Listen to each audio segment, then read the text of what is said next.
যে মানুষ দিল থেকে জামাতে তাবলীগের সাথে সম্পৃক্ত সে কোনো আলেমের বুকে অস্ত্র চালাতে পারে না। সে আলেমের বুকে অস্ত্র চালাতে পারে না, আলেমের পেটের মধ্যে অস্ত্র ঢুকিয়ে দিতে পারে না। এটা শয়তানের কাজ। ঠিক কি বলো? তোমরা যারা মামলা দিয়েছো, হামলা করেছো, তোমরা তো রাতের আধারে কলপাতার বিছানায় ঘুমিয়ে বাঁচতে পারো না। কিন্তু আমি বলি যারা উলামায়ে কেরামদেরকে মামলা করেছো, হামলা করেছো, চক্রান্ত করেছো, ষড়যন্ত্র করেছো, উলামায়ে কেরামদেরকে জমিন থেকে বিতাড়িত করতে চেয়েছো, দিন শেষে তাকিয়ে দেখো আমরা উলামায়ে কেরাম আজ ময়দানে রাজা বাদশার মতো করে চলি।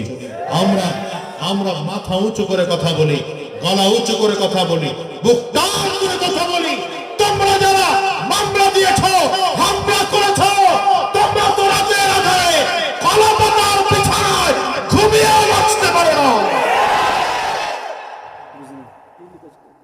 এরপরেও যদি না বুঝো, বুঝবা কবে? মূল্যে বুঝবা। কথা বল না কেন? এই জন্য আমি বলি স্বৈরাচার বিভিন্ন রূপ নিয়ে আমাদের বাংলাদেশে নতুন করে আবার চক্রান্ত চালাতে চায়। কখনো ব্যাটারির স্রোত নিয়ে আসে, কখনো আবার আনসারের স্রোত নিয়ে আসে, কি কথা বল না? কখনো আবার অমুক অমুক স্রোত নিয়ে আসে।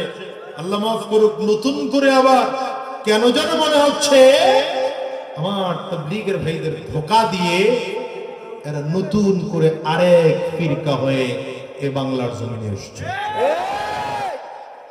আমার দিনের বিশ্বাস, যে মানুষ দিল থেকে জামাতে তাবলীগের সাথে সম্পৃক্ত সে কোনো আলেমের বুকে অস্ত্র চালাতে পারে না। সে আলেমের বুকে অস্ত্র চালাতে পারে না, আলেমের পেটের মধ্যে অস্ত্র ঢুকিয়ে দিতে পারে না। এটা শয়তানের কাজ। ঠিক কি বলো?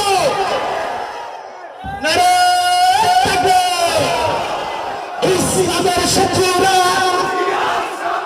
হুঁশিয়ার সাবধান, নাস্তিকদের কান্নারে জালিয়াত প্রিয়তার নারে তাকবীর! তবে শুনেন, আশার বাণী শুনিয়ে যাই, আশার বাণী শুনিয়ে যাই। টেনশন করবেন না, মুসলমানদের রক্ত যেই জমিনে পড়ে ওই রক্তটা মুসলমানের জন্য আল্লাহ রেজিস্ট্রি করে দেন।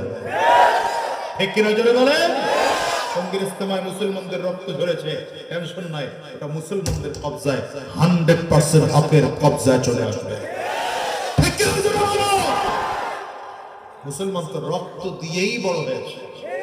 ওই 47 আমরা রক্ত দিয়েছি ইংরেজদেরকে তাড়ানোর জন্য, 71 রক্ত দিয়েছি পাকিস্তানি হানাদার থেকে বেঁচে এদের স্বাধীন করার জন্য, 24 রক্ত দিয়েছি স্বৈরাচার বিদায় করার জন্য।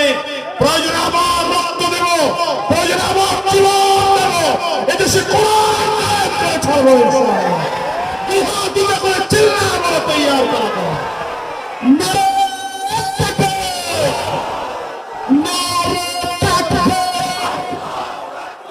ইসলামের শত্রুরা,